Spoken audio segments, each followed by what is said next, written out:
Y fue el primero en editar un libro que se llamaba De Contagium Vivum. Y este libro de Contagium Vivum hablaba sobre la teoría de la infección.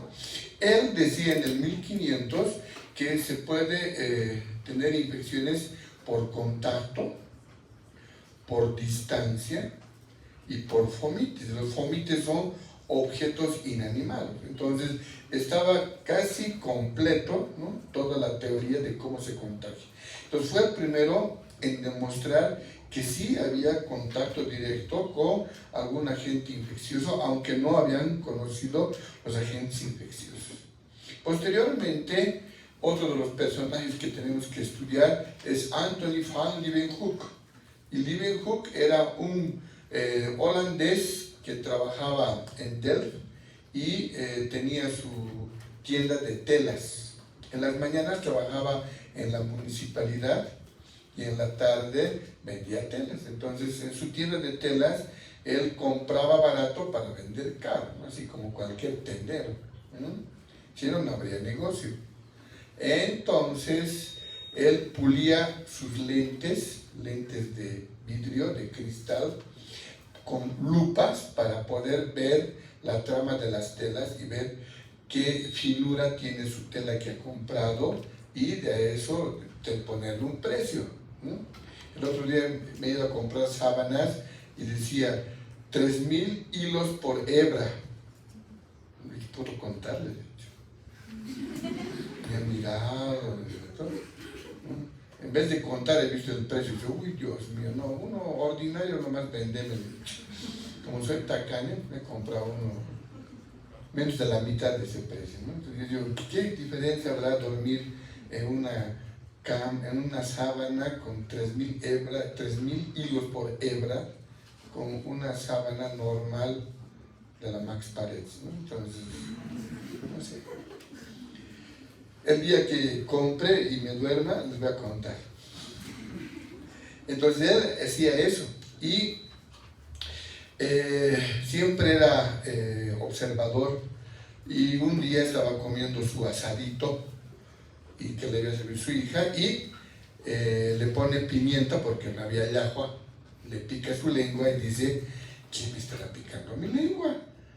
Debe ser alguien que me está agarrando mi lengua. Quisiera ver. Y se inventa, ¿no es cierto?, un microscopio. El microscopio por Robert Hooke ya había sido inventado antes, ¿no? Pero Hooke era académico, era científico. Leeuwenhoek no era científico, era un vendedor. Entonces agarra dos láminas, ¿no es cierto?, de metal, ¿no?, y le coloca en la parte superior una lente y luego hace un sistema de tornillos como macro y micro, y aquí en un tubito capilar de vidrio coloca la muestra para observar, ¿no? Él acá en su mano está agarrando el microscopio para que veas el tamañito que era, ¿no es cierto? Y era un microscopio rudimentario. Entonces él dice, porque no era como el tubo, los lentes compuestas, el objetivo, no. Era una cosa sencilla que él se inventa. Entonces cuando ya se inventa, dice, ahora voy a ver qué cosa es lo que me está picando. Entonces agarra la pimienta, un poco de agua que había en el turril que estaba varios días en el patio, mezcla, coloca y observa. Y cuando observa, ¿no es cierto?, logra ver algunos movimientos erráticos de microorganismos y él le pone el nombre, ¿no es cierto?, de animánculos. Entonces él, por su obsesión, logra hacer, ¿no es cierto?, en su vida más de 200 microscopios, ¿no? Se rumorea que había uno de oro, uno de plata, pero nunca han encontrado, ¿no? Solamente que él hacía de latón, ¿no es cierto?, de diferentes materiales, y todos tenían el mismo mecanismo para poder observar. Entonces, él puede observar esos microorganismos y le pone nombre. Dice, como son animalitos pequeños, les voy a llamar animánculos. Entonces les puso el nombre de animánculos. Entonces él estaba chocho con los animánculos y un día come la vuelta a su asado y dice, oh, quisiera ver a mis animánculos. Cuando va a ver el agua, no había agua. Y como anoche llueve y se llena su turil de agua limpia. Agarra, prepara, ¿y qué observa? ¿Qué observa?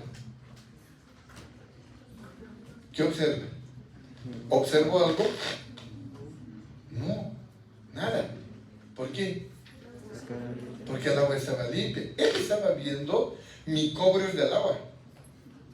No estaba viendo, ¿no es cierto?, sus animánculos de la pimienta, estaba viendo del agua. Entonces él dice,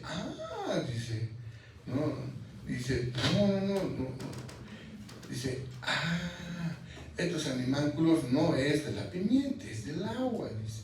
Y ve agua estancada y toma muestras y comienza a ver diferentes animánculos. Agarra su mondadientes y dice, a ver, ¿no es cierto? Y ve las primeras bacterias de la boca, y las dibuja y anota en su texto, hace un diario, y ahí puedes ver cómo se mueven, redonditos, larguitos, ¿no es cierto? Entonces, él le pone el nombre de animánculos, ¿no es cierto? Y, ¿no es cierto?, dice, y comienza a ver diferentes estructuras. Por ejemplo, corta la cola de un pescado y puede ver a través de los capilares cómo los glóbulos rojos iban pasando. Él dice, ¿dónde más habrá? Oh, dice, saca, ¿no? ¿Dónde más habrá? Oh, dice, no. Dice, el primero en observar parásitos intestinales, porque ve protozoarios, ¿no?, de sus heces fecales. Y así, ¿no?, comienza a ver de diferentes, ¿no es cierto? Y comienza una nueva era. Pues como comienza una nueva era, entonces, oh no, llegaron los bichos, ¿no es cierto?, grandes o pequeños, ¿no es cierto? Entonces, por ser el primero en observar microorganismos, le vamos a denominar a Leeuwenhoek como el padre de la microbiología, ¿no? Entonces, por si acaso, por culpa de él estamos pasando clases. Si él no se hubiera ideado ver eso, ya, pero ya ni modo, estamos. Entonces, eso es lo que hizo Leeuwenhoek. Otro personaje del 1700 es Edward Jenner, que era un médico inglés, y había un gran problema en Inglaterra, ¿no es cierto?, que había la enfermedad de la vacina, entonces del ganado vacuno. Entonces, cuando había el puente de Londres que han visto en las películas, él veía cómo la gente pasaba el puente y iba al campo. Y cuando regresaban del campo, regresaban alegres, así, como si hubieran pecado. ¿Dónde estarán ya estos güeyes? ¿No? Entonces él los seguía y los señores de la ciudad de Londres atravesaban el puente para ir al campo y encontrarse con sus ñatas, ¿no?, que eran las campesinas. Y decía, ¿pero por qué? Si ya lo tienen todo. Claro, pero las señoras de la sociedad tenían granitos, enfermedad de la vacina. Y cuando regresan, ¿no?, y cuando van al campo, las señoras del campo no tenían nada, estaban riquitas, bien lisitas estaban. Entonces dice, ¿por qué estas viejas no tienen y por qué las otras sí tienen? Entonces ellas, como eran campesinas, ordeñaban a las vaquitas, y las vaquitas tenían costras, lesiones en sus ubres, en sus tetitas, y al al ordeñar, desprendían las costras y inhalaban y se estaban inmunizando. Por eso eran invulnerables, o sea, no tenían la enfermedad. Mientras tanto que las de la ciudad, como no tenían contacto, tenían la enfermedad. Entonces dice, voy a hacer un preparado, y raspa las costras de las vaquitas y hace una jeringa y dice, si esto les pincho, voy a crear defensas y ya no se va a enfermar. Ahora, ¿quién le pincho? Entonces estaba pasando, ¿no? El Joseph, un chiquito que vivía en su casa. Joseph, ven, no. Pensaba en la casa y la pinchaba. Entonces, de ahí, de ese grabado que están viendo a la derecha, ¿no es cierto? Han hecho un monumento, ¿no es cierto? ¿No? Y ese monumento está en Oxford, ¿no? Reconociendo que él ha sido el padre de la inmunización, ¿no? Y por ese evento, ¿no es cierto?, él ha podido inmunizar contra la enfermedad del ganado vacuno, ¿no?, que era la vacina, ¿no?, en latín. Y él es el padre de la inmunología por ese logro, ¿no? El padre de la inmunización, no de la inmunología, de la inmunización. Entonces, obviamente, como en la época del coronavirus, se hacen la burla, ¿no? Si te pinchan, te van a salir cuernos, ¿no es cierto? O de tu nariz está saliendo cuernos, ¿no? Entonces estaban haciendo la burla, ¿no? Él les pinchaba y según ellos, dice, como era de la vaca, les iba a salir vaquitas. Igual que lo que pensaban ahora en el coronavirus, lo mismo, ¿no? Para que se den cuenta que la ignorancia se hereda, ¿no? Así que tienen que tomar en cuenta en ser científicos y no llevarse por las apariencias como en el siglo, ¿no es cierto?, XVII. Imagínense el siglo XXI, lo mismo. ¿Por qué? Solo por ignorancia, por no leer, ¿no es cierto? Muy bien. En 1847, Ignaz Semmelweis era un médico. Los médicos de antes eran médicos viejos, no eran jóvenes como ustedes, ¿no? Y como eran médicos mayores, para ser médico tenías que demostrar que tenías habilidades y tenías que tener a alguien que un maestro que te inculque y que te dé clases y que tú tengas práctica y después de eso tú puedas ejercer la profesión. Si quieren saber más de eso, cómprense el video El Médico. Y el fin de semana largo, en vez de estar pensando en malas cosas, vean esa peliculita. Hay en novela, son 3 tomos. Eso. Uno se llama El Médico, otro se llama El Chamán y la tercera parte, La Doctora Cole. Es un norteamericano que escribe novelas de ficción, pero de medicina, y es la historia, digamos, de cómo se formó un médico. Entonces, si quieren ver el fin de semana, consíguese El Médico, ¿no? Y es una película muy linda, donde van a ver parte de la historia de las enfermedades, ¿no? Entonces, había que ser discípulo, y él, así de mayor, sale médico y va a trabajar a un hospital, ¿no es cierto?, obstétrico, ¿no?, materno-infantil, en Alemania, porque él era austriaco. Entonces en Alemania trabaja y en esa época, en el 1847, era normal que los niños fallezcan, ¿no? Perdón, las madres que van a parir niños fallezcan. Entonces, del 100% de las parturientas, el 80% fallecía. Y solo el 20% o menos sobrevivía. Era normal, era la época. Entonces, cuando Semmelweis entra a trabajar, ve que había algunas cosas que no eran buenas. Entonces, él cambia algunos procedimientos y logra cambiar la estadística. En la sala de su profesor, del dueño de la clínica, 80% de las gordas morían. Y en su sala, 80% sobrevivían y solo 20 morían. Solo 20%. ¿Cómo había determinado? Solamente lavándose las manos. Desde 1847. Entonces pueden ver acá, han sacado una revista de infecciones con esta pintura donde él está acá, él está con sus alumnos, ¿no? Profesor, hay que lavarse las manos. Claro, que lavarse las manos. Echa pues el agua, chato, así, y así, no sé. De aquí, ya pues, don Semmelweis, tengo que limpiar, puede ser. quiero parir, así. Es mi versión, ¿no? Ya sé, segundo. Cuando yo leo las bacterias, yo me invento que hablan, charlan, yo, solito nervioso. Entonces, mejor a solas leo, ¿no? Porque me deben creer loco, ¿no?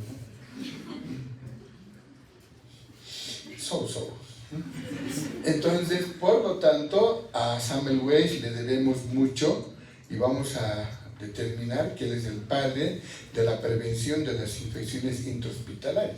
Fue el primero en determinar el lavado de manos, pero ¿por qué es el padre de la prevención de las intrahospitalarias?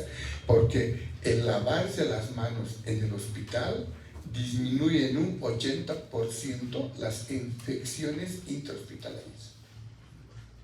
Solo lavarse las manos. O sea, ustedes no se van a lavar las manos por el coronavirus, se van a lavar las manos por Samuel Weiss. En vez que digan salud, van a decir, me lavo las manos.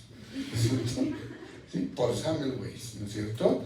¿No? Y hasta el año pasado eran 176 años, a la fecha son 177 años de lavado de manos. Imagínense, ¿no? Y todavía no aprenden. Y eso van a hacer en sus prácticas, ¿no es cierto? En sus prácticas. Es una revista en honor a Samuel Weiss con una mano. Luego viene Louis Pasteur, el más grande de los grandes, ¿no es cierto? Y Louis Pasteur era francés, era el mayor de 6 hermanos, era químico porque él estudia para ser profesor de química, y cuando él va a estudiar a París, ¿no es cierto?, él se ganaba platita como ayudante, porque él era ayudante y les enseñaba física, química a sus amigos, y sus amigos le pagaban porque él les enseña, entonces era muy aventajado. Entonces, cuando él termina de ser químico, él ve la química desde el otro punto de vista, ¿no? La química industrial, ¿no? En esa época no existía la materia de bioquímica. Es más, ¿no?, sus profesores, ¿no?, los más mayores, han llevado, por ejemplo, química biológica. Entonces el doctor, ¿qué se llaman los doctores de bioquímica?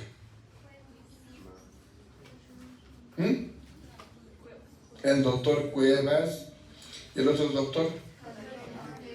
¿Qué? Carrión. Los dos, por ejemplo, cuando eran estudiantes, llevaban la química biológica. Así se llamaba el libro. El autor era Laguna, química biológica de Laguna. Y luego decide cambiar de química biológica a bioquímica. Y nace la bioquímica ya con nombre, ¿no? Entonces, eso es reciente. Entonces, antes se estudiaba como química, inclusive sus profesores estudiaban química orgánica, química inorgánica, y recién llamaban química biológica. Ustedes ya no, se supone que en el colegio ya han llevado. Ya supone, ¿no es cierto? ¿No? Entonces, él era químico, precursor de los bioquímicos, pero en su época no había, pero era muy inteligente. Entonces, en la época había un precepto que se llamaba la generación espontánea. ¿Qué era la generación espontánea? De la materia inerte nace lo vivo. Entonces agarraban un frasco, le colocaban carne y a los 2 días, ¿no?, salían moscas. Generación espontánea. De lo inerte nace lo vivo. Y le van a decir al Pasteur, don Lucho, usted que todo lo sabe, y si no sabe se inventa. Sabemos que no es cierto, le dice, pero ¿qué podemos hacer? Tápenlo. Tú lo tapas. Y el del experimento dice, no, ¿para qué has tapado? Si tapas no entra la fuerza vital. Oh. ¿Y qué es la fuerza vital? Porque no se ve del macho alfa la fuerza vital. Y eso entra y hace que salgan moscas. Entonces dice Pasteur, dile que ponga una gasa. Por una gasa entra aire y dice, no, tiene que destapar. Porque las moscas entraban, ponían huevos en la carne en descomposición, se iba y a las 48 horas salía mosquitis. Pero ellos decían, no, es generación espontánea. De la podredumbre, de ahí sale. Tenían su fórmula. Colóquese en una casa, en un cuarto de la casa, una caja con una camisa de varón usada. ¿Por qué camisa de varón? Machismo en su máximo esplendor. Porque la camisa de varón usada tiene la fuerza vital. Y en esa época no había Rexona. Imagínense cómo era la fuerza vital. Esas mujeres, qué machotas, ¿no? Para aguantar. ¿O no? Lo que les es, digo, ay, me callaré mejor. El futuro, ¿no? ¿Qué harán? Tapones. Entonces, ¿no? Además tenían que colocar semillitas de cebada, de trigo, porque de eso se hace el pan. Bien católicos. El pan nuestro de cada día. Entonces, déjese por 21 días y en 21 días habrá ratones. Regresaba y había ratones. Generación espontánea. Pero nadie sabía que había un agujero por donde sentaba la ratona, encontraba trapitos, hacía su nidito, comidita, y su gestación tarda 21 días. No sabían eso. Entonces, eso desde el tiempo hasta la época de Pasteur, generación espontánea. Hasta que Pasteur dice, no, vamos a cambiar y vamos a hacer un experimento. Entonces, él agarra un matraz, se llamaba redoma, y colocan un caldo. Si coloco yo un caldo, ¿no es cierto?, una sopa, ¿no? Entonces, y lo dejo abierto, a las 48 horas ya está amargo, le crecen puntos, guacala, ¿no ve? Se ve, ¿por qué? Porque los microbios llegan, ¿no? Pero según ellos era generación espontánea.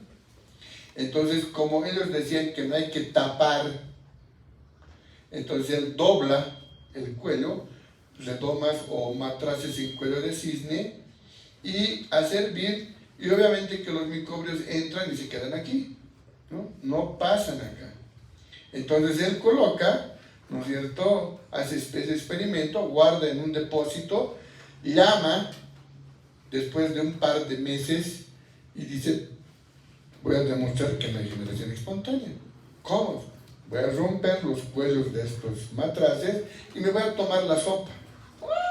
Todos, ¿no? Y lo hace. ¿Cómo estaba la sopa? Riquita. No se había contaminado. Y con eso, él elimina la teoría de la generación espontánea y demuestra que los microorganismos no se originan por generación espontánea, sino que la vida se origina de la vida. Una bacteria de otra bacteria, un humano de otro humano, un perrito de otro perrito. Entonces, aunque no crean, ¿cuántos 1800 años y antes de eso era la generación espontánea, que era la ley, la norma, ¿no?, de la materia inerte en hacerlo vivo? Pero tiene que ser Pasteur que demuestre científicamente que no era así. Y a partir de eso, las enfermedades se originan a partir de microorganismos, de infecciones. No es me he dado el aire. Aparecen con su anzuelo, ¿a quién has mirado? Estoy con cistitis. ¿Ve? Por no abrigarte, ponte frazada para estudiar. Frazada, ¿ves? Dios mío, ¿dónde estamos? Edad de piedra. Agente infección. Eso vamos a aprender acá. Y eso él dijo. Y de ahí cambió todo. Por lo tanto, por eso y muchos logros, ¿no es cierto? Por ejemplo, muy rápidamente preparó la inmunización contra el carbunco, ¿no?, contra la rabia, ¿no? ¿Recuerdan a Jenner? ¿Recuerdan? Del Joseph que le pincha. ¿Y que hizo la inmunización contra la vacina? ¿Y qué enfermedad era? ¿Del ganado? Entonces, por eso él le cambia el nombre y le dice Ahora, este preparado en honor al Jenner se va a llamar vacuna, ¿no? Entonces de ahí viene el nombre de vacuna, por Jenner. Le coloca el nombre Pasteur, pero en honor a Jenner, porque él evitó la enfermedad de la vacina, que era del ganado vacuno. Entonces dice, este producto se va a llamar vacuna. Entonces todo tiene una causa, todo tiene un origen. La medicina no ha aparecido ayer. Sus profesores mayores, los que son más, todavía tienen suerte de tener algunos profesores mayores, ¿no? Porque ya o se han jubilado o se han muerto. Ellos llevaban historia de la medicina como materia. Llevaban matemáticas, llevaban cálculo 1, cálculo 2, así. Química inorgánica, química orgánica. Por eso los molestan. Ahora los modernos, pues no, pero igual les molesta.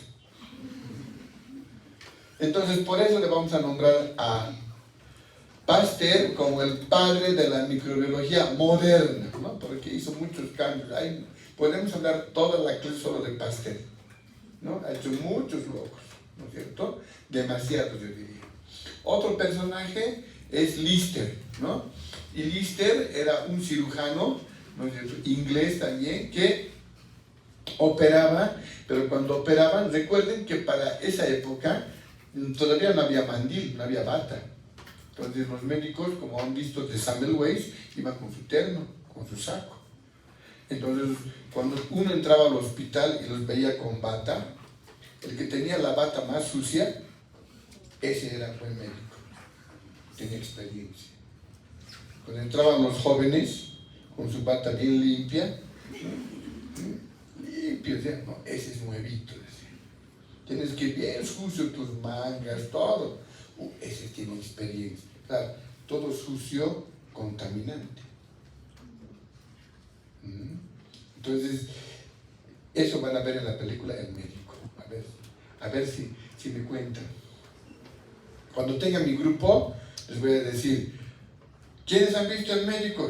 Si no es ninguno, entonces, puros vagos voy a tener, ¿no? Entonces, por lo menos un hito que diga, yo, no, que sea sin 20. ¿Y qué tal la película? Bien, no está bien. ¿Te acuerdas? No, ya no me acuerdo. Era simular, ¿no es cierto? ¿Sí? Por si acaso no se dice no sé. ¿Qué se dice? ¿Qué se dice? No recuerdo. Eso, bien, él sabe. Ella es de las grandes ligas. Entonces cuando te dice el doctor, ¿qué es esta cosa? Vos tienes que poner tu cara de...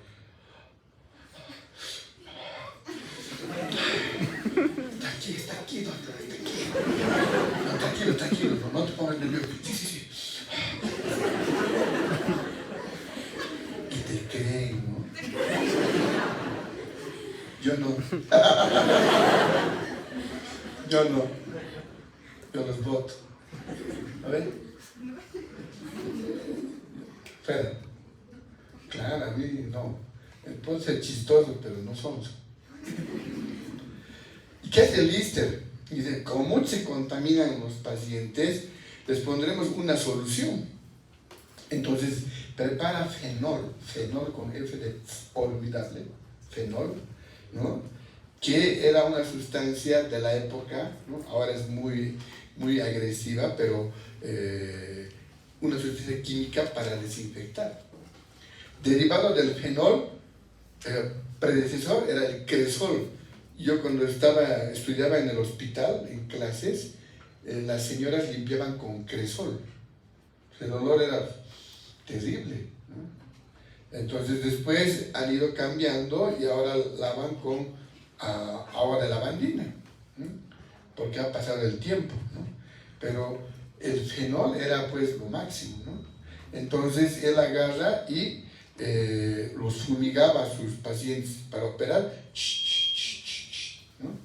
Y después de que estaban fumigados, esa sustancia, que era una solución de fenol, desinfectaba la piel, mataba a los gérmenes y operaba, ¿no es cierto? Entonces, ahí están, miren, aquí está el paciente, están anestesiado y aquí están con su fumigador, ¿no? ¿no? Para cortar, ¿no? Y los pacientes sobrevivían.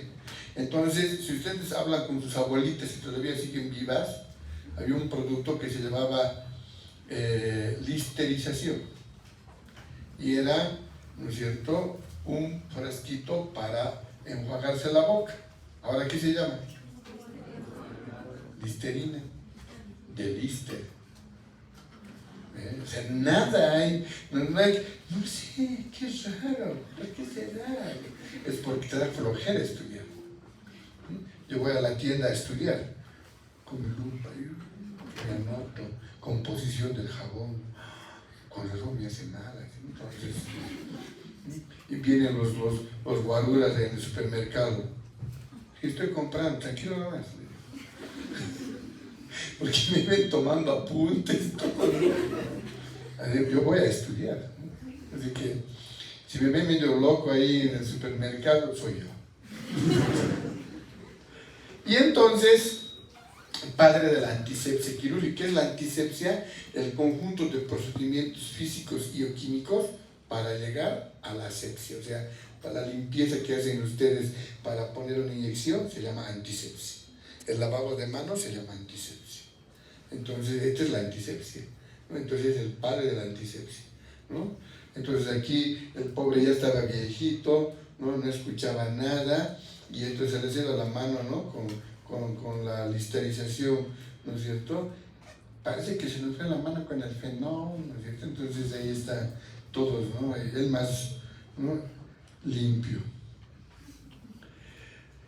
Julius Ferdinand Kohn. El doctor Kohn era un botánico alemán, ¿no?, que fue el primero en describir a las bacterias. Y dice, estas bacterias, ¿no es cierto?, tienen una forma de bastoncito, ¿no?, son alargadas, ¿no? Las clasificó y él les puso el nombre de bacteria, ¿no es cierto? Entonces el padre, ¿no es cierto?, de la bacteriología, ¿no es cierto?, porque él es el que les coloca, ¿no?, el nombre, o sea, más que padre es el que pone el nombre a la materia, ¿no? Entonces, en la microbiología se estudiaba la bacteriología.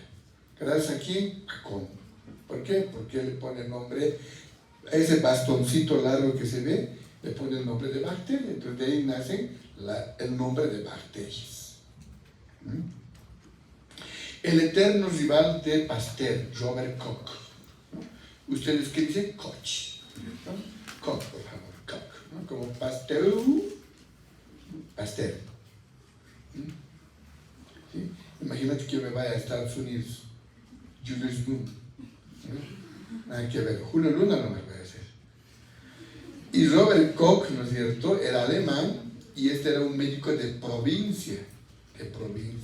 Entonces se la pasaba mirando a las ovejas, y su esposa, cuando ya atardecía, dice, Robert, a la cama. Y yo, ay Dios, otra vuelta, no, ya no puedo. Digo, ya estoy, ¿estará lista la cena? Me estoy equivocando, ¿no? ¿Para qué me miran? Me cansaba. Y entonces, como lo veía tan taciturno a su marido, su esposa, les regala, adivinen qué, una tele, me dice, ¿no? ¿Cuál tele? No había tele en ese momento. Un microscopio les regala. ¿Para qué le habrá regalado? Entonces comenzaba a tomar muestras de las ovejas. Entonces había ovejas sanas y enfermas. Era el carbunco.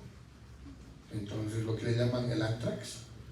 Entonces veía que las enfermas, su sangre estaba alterada, y las sanas no. Dice, pero debe haber algo ahí adentro. Dice. Entonces corta una papa, cava y coloca ahí la sangre, y crecían colonias de bacterias. Y dice, no, tengo que hacer otro estilo. Dice, Petri, hazme una caja. Su ayudante, ¿no? Era su ayudante, y hace una caja Petri. Era alemán. De ahí nace. Dice, su ayudante era Petri, y le dice, házmelo un recipiente de vidrio, pero que se tape, que no sea hermético, pero que coloque una sustancia para que crezcan las bacterias, pero para que no se contamine, y todo un relajo. A ver. y inventa la caja Petri que van a ver en prácticas. Y era el ayudante de Koch. Entonces, y así, ¿no es cierto? Y él la agarra, ¿no es cierto? Y determina los famosos postulados de Koch, donde se determina que Koch no es el autor de los postulados de Koch. Su profesor era el que decía, pero no escribía. O sea, que el que no escribe no sirve. El que escribe sí vale. Entonces aquí, ¿no es cierto? Si ustedes ayudan a una inversión mínima y tener esto, pues ayudan a que se inscriba la parte 2, la parte 3, la parte 4, ¿no? El jefe está retomando. Cuando yo era flamante médico, hemos hecho los primeros fascículos, ¿no? Hemos comenzado a escribir bastante con el doctor, ¿no? Y bueno, pues ya después de tantos años se ha vuelto a animar, así que ya saben, me dicen nomás. Y él toma nota de lo que decía su profesor y lo plasma y dice: para determinar el origen de una enfermedad, yo tengo que tener un animal enfermo, del cual tomamos una muestra y aquí tenemos los micobrios, miren acá. Entonces, si yo quiero recuperar los micobrios, tengo que colocar en una caja Petri, en un cultivo, y tengo que obtener colonias. Estas colonias las inyecto en un animal sano. Este tiene que enfermarse, tengo que recuperar los mismos microorganismos y tengo que aislar la misma bacteria. Gracias a esto, ustedes tienen el libro de microbiología de Javits y Murray, que les ha recomendado la doctora Pacheco para que lean. Y todos los libros de microbiología. Porque para cada bacteria se ha tenido que hacer este experimento. Entonces, si ustedes leen, si ustedes tienen que estudiar 100 bacterias, entonces se han hecho 100 experimentos con animalitos. O sea que no me vengan con que son animalistas, sí son. Pero gracias a eso tenemos ciencia.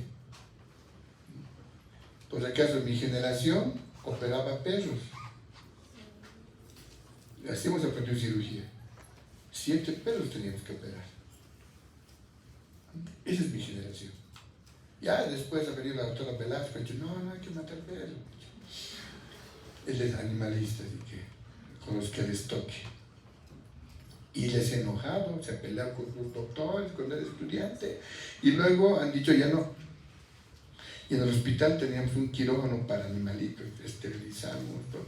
He encontrado mis fotos, chato, me vas a pedir ya, para que te muestre. He encontrado mis fotos de cuando operamos. Esa es mi generación. Y antes, y para que tú sepas si una enfermedad, si el coronavirus causa enfermedad, ¿qué han hecho para el coronavirus? Los postulados de Koch. Y eso es ciencia.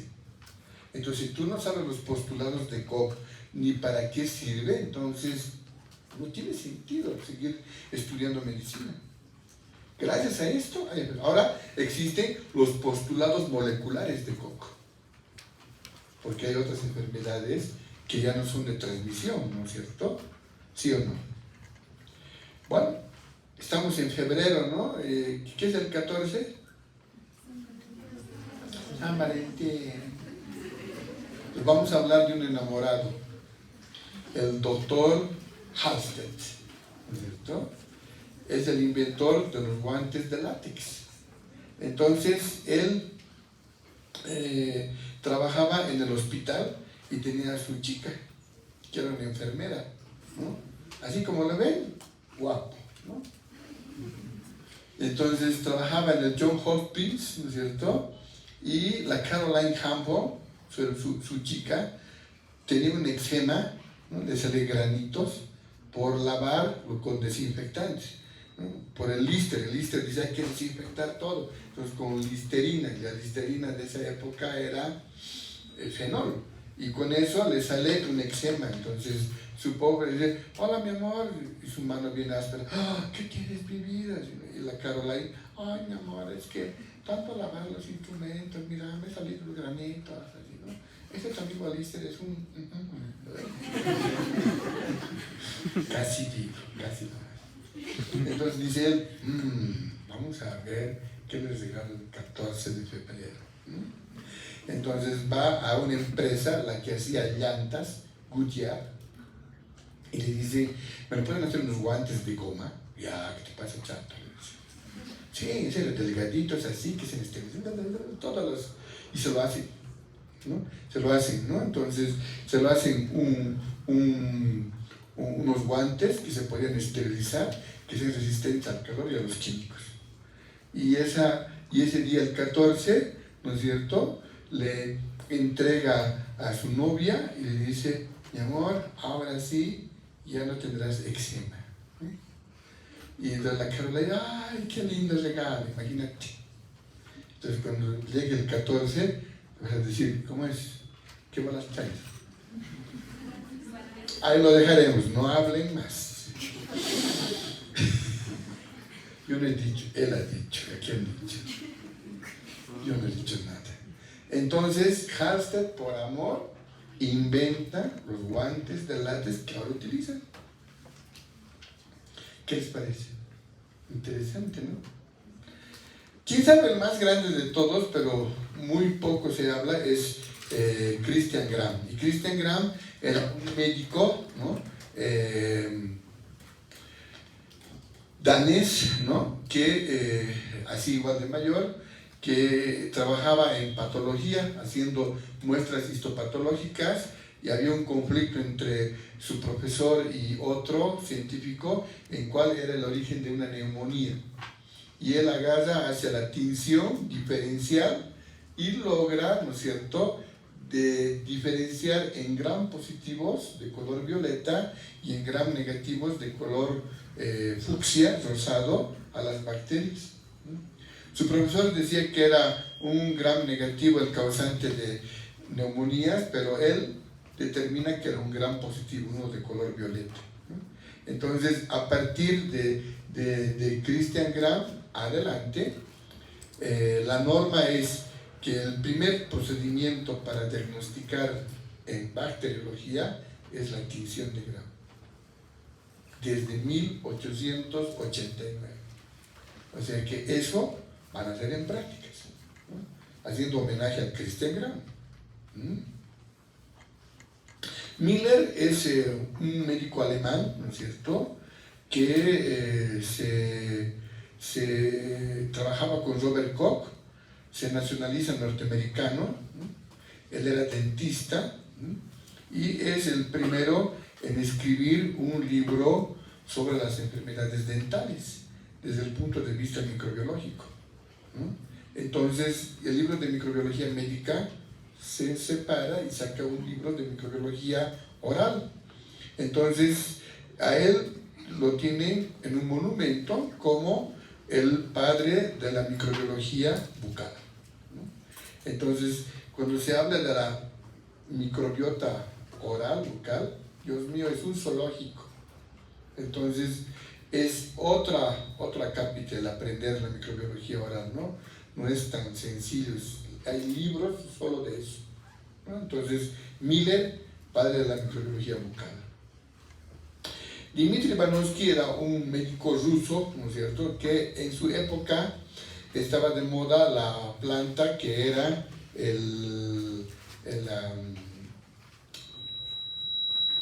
la hoja del tabaco, y llevan de Centroamérica a Europa y comienzan a fumar, ¿no es cierto?, el tabaco como una actividad de placer y de estatus. Entonces, lamentablemente se contaminan las hojas de tabaco, y al contaminarse las hojas de tabaco, entonces era un problema, ¿no? Entonces le llamaban el mosaico del tabaco, porque el mosaico es ese azulejo oscuro, claro del suelo, y en las casas antiguas como tablero de ajedrez, ¿no? Ahora se llama cerámica, ¿no es cierto?, más moderno, pero era así, mosaico. Entonces él extrae el jugo de esto y le contamina la planta sana, y la planta sana se enferma. Hace lo mismo varias veces y dice, ahí adentro hay algo que contamina y hace. El mismo experimento hace Beijerinck en Holanda, 19 años después, y obtiene el mismo resultado. Por lo tanto, en honor al Ivanovsky, ¿no es cierto?, que ese jugo que obtenían de la planta enferma, que era un veneno, ¿no es cierto?, ¿sí? Dicen, ¿cómo se dice veneno en latín? Virus, dice. Entonces, de ahí nació los virus, el nombre de los virus, porque esa enfermedad era del virus del mosaico del tabaco. Y así ya tienen nombre los virus, ¿no es cierto?, de Ivanovsky. Hideo Noguchi es un japonés, ¿no es cierto?, uno de los más grandes, llamado el Pasteur francés. Demostró la presencia de la sífilis en Japón, la fiebre amarilla, el cólera, y fue nominado al premio Nobel, ¿no?, en 1913, 14, 15, 20, 21, 24, 25, 26, 27. Y nunca ganó. Porque tenía ojos rasgados y era asiático. Ahorita diríamos discriminación, ¿no? Y su apodo era el Pasteur japonés. Entonces, él también, lo mismo que se hacía en Europa, él hacía en Asia, y era muy reconocido a nivel mundial. En Bolivia, ¿no es cierto?, Néstor Morales Villazón es nuestro héroe, ¿no? Allá es, si tú vas a la esquina, ahí está el Estado Mayor, hay un callejón que lleva al Hospital del Niño, pero al fondo dice Inlaza.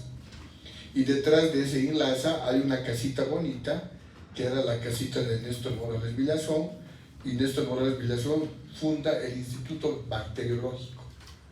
Y en esa época, en el 1900, ¿sí?, Bolivia era sede de enseñanza de vacunas, de cultivos bacteriológicos, y venían desde Estados Unidos a aprender con el profesor Néstor Morales Villazón. Fue la época de oro de la bacteriología en Bolivia. Entonces, muy rápidamente, no tienen que aprender de memoria, ¿no? Él hace una revista, hace un suplemento de bacteriología, analiza las aguas de La Paz, ¿no?, escribe sobre diferentes personajes, ¿no?, hace un cultivo para la gonorrea, escribe sobre la tuberculosis, ¿no es cierto?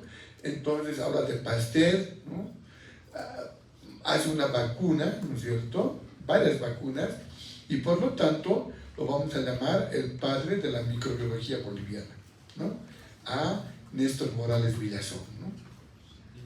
Cuidado que en el examen les coloquemos quién es el padre de la microbiología boliviana y digan Remo Esteves, ¿no es cierto? Entonces, cuidado, por favor.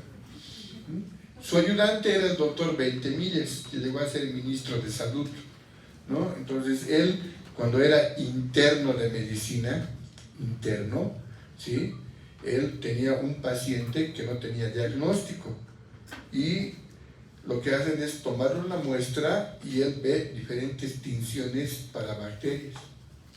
Y es el primero en determinar que su paciente tenía lepra, solo por bacteriología.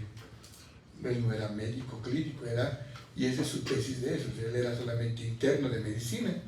Entonces él en 1912, ¿no?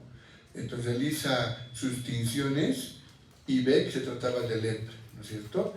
Y después, cuando terminaban de hacer su internado, hacían su tesis. Por eso que nos llaman doctores, porque hacíamos tesis doctoral, ¿no? Entonces ahora no hacemos, pero nos denominan doctores, ¿no es cierto? Por eso tienen que estudiar mucho. Entonces Ventemillas igual escribe mucho, ¿no es cierto?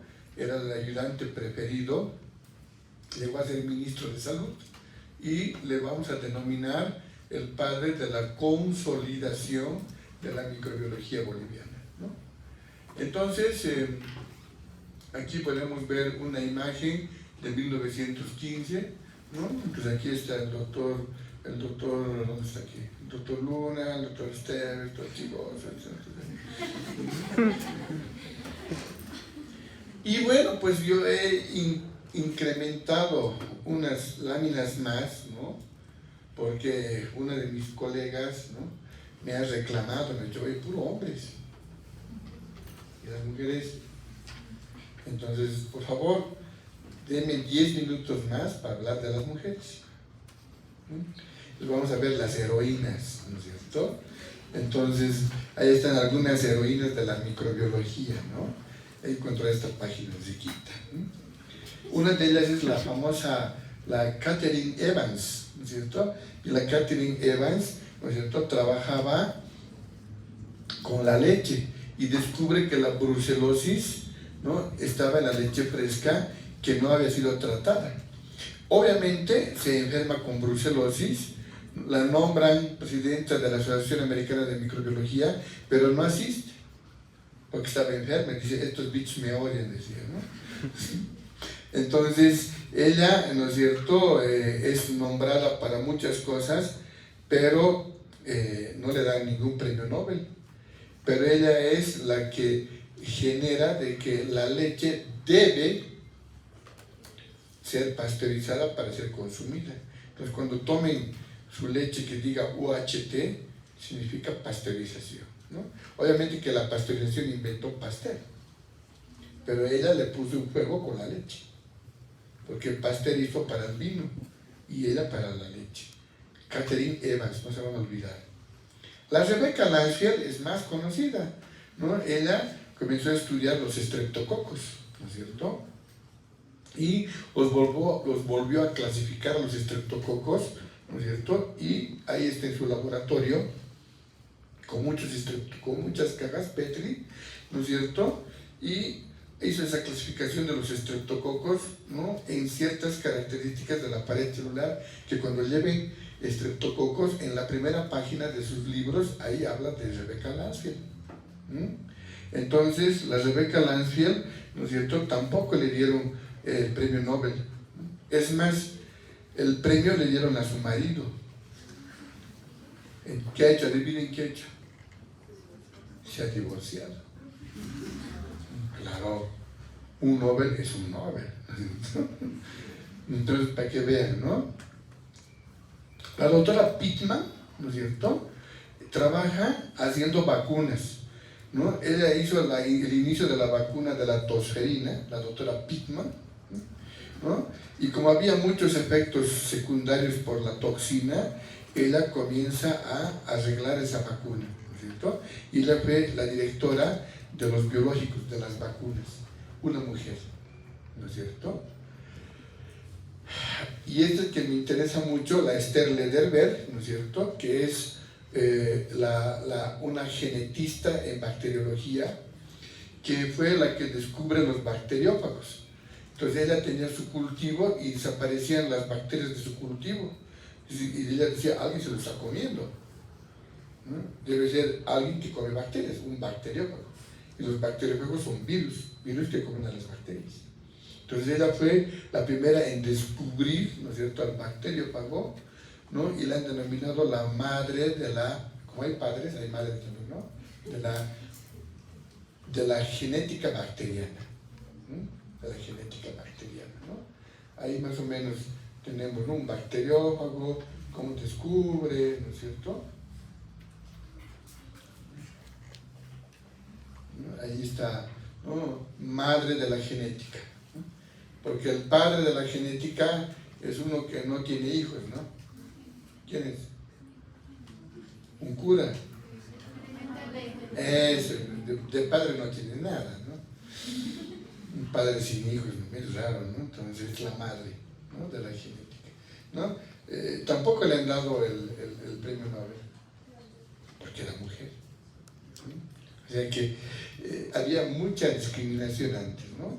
Alexander Fleming descubre la penicilina en un cultivo que se contamina, y ese es su cultivo que se contamina, ¿no? Había bacterias, crece el hongo y el hongo inhibe el crecimiento de las bacterias. Entonces él dice, si esto lo vuelvo en inyección, resultará. 4 años han tardado en hacer la inyección de la penicilina y después ya saben el cuento.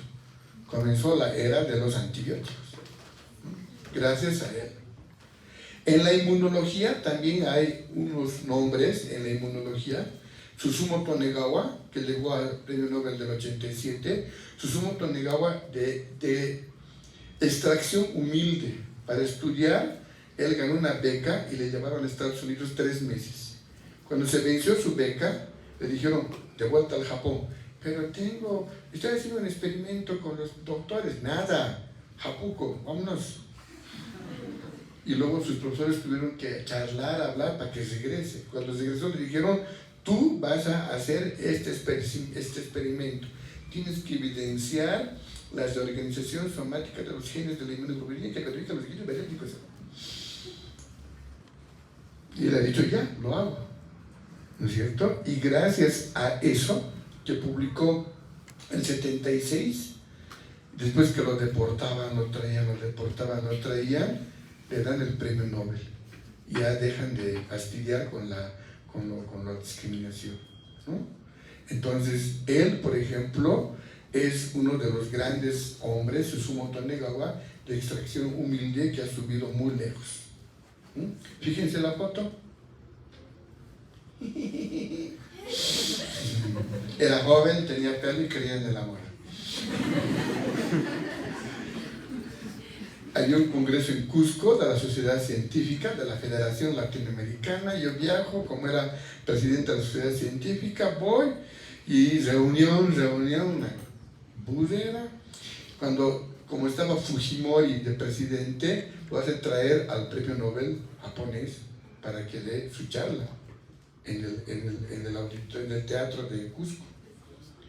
Yo llego tarde, ya estaba hablando ahí con traductores, me quedo afuera. Cuando sale por la puerta de atrás y se entra a un minibús o una combi, yo me entraba.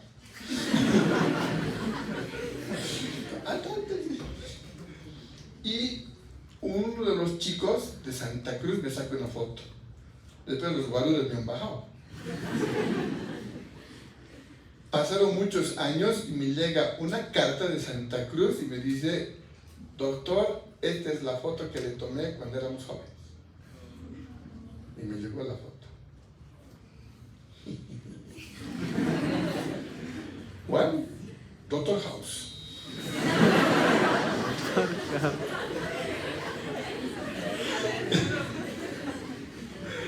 No a las drogas. Aunque él diga yo amo al bicodín. Mejor son los micobrios. ¿No?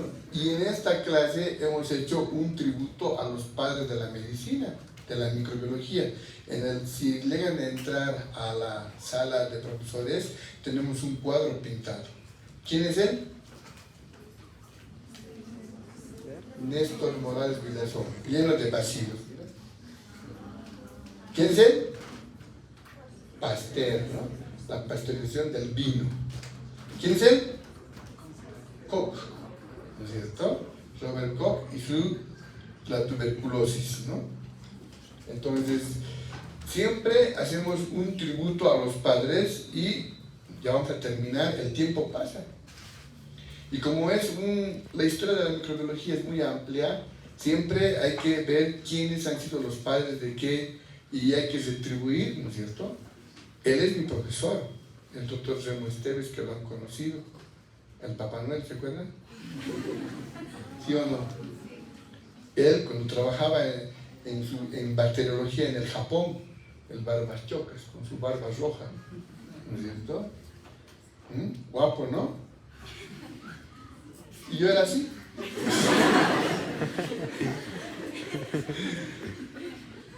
Tenía pelo, era joven y creía en el amor.